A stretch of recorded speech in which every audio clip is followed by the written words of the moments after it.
Jūsu ierīcē nepieciešams remonts? Mēs piedāvājam bezmaksas diagnostiku. Mēs paņemam un piegādājam tieši pie jūsu durvīm bez zvaniem vai braukšanas. Pirms remonta nosūtām piedāvājumu un turpinām tikai ar jūsu apstiprinājumu. Vienkārši pārskatāmi un profesionāli. Saite aprakstā. Lai uzsāktu, vispirms sagatavojiet savu Thermomix TEM31, pārliecinoties, ka tas ir atslēgts no strāvas avota. Tas nodrošinās drošu darba vidi un novērsīs iespējamās elektriskās problēmas. Tagad, kad esat pārliecinājies par drošību, varat sākt darbu. 1. Noņemiet korpusa vāku, izmantojiet skrūvgriezi, lai noņemtu skrūves, kas tur korpusa vāku. Pārliecinieties, ka visas skrūves ir droši novietotas, lai jūs tās varētu viegli atrast, kad būs jāatgriežas pie korpusa montāžas. 2. Identificējiet potenciometru, kad vāks ir noņemts, atradīsiet potenciometru. Tas ir komponents, kas regulē ierīces jaudu un ātrumu. Ja tas ir bojāts vai nepareizi noregulēts, jūsu Thermomix var nedarboties pareizi.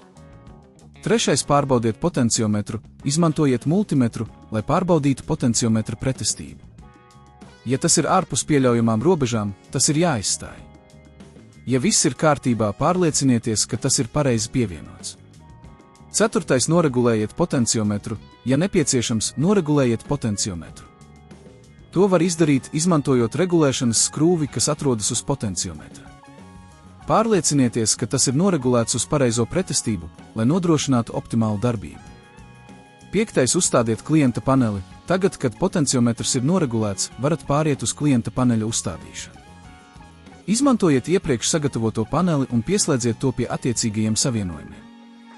6. Pārliecinieties, ka savienojumi ir droši, pārbaudiet visus savienojumus un pārliecinieties, ka tie ir droši nostiprināti. Tas ir svarīgi, lai nodrošinātu, ka ierīce darbojas bez traucējumiem. 7. Pārbaudiet ierīci, pirms korpusa uzstādīšanas, ieslēdziet Thermomix un pārbaudiet, vai tas darbojas pareizi.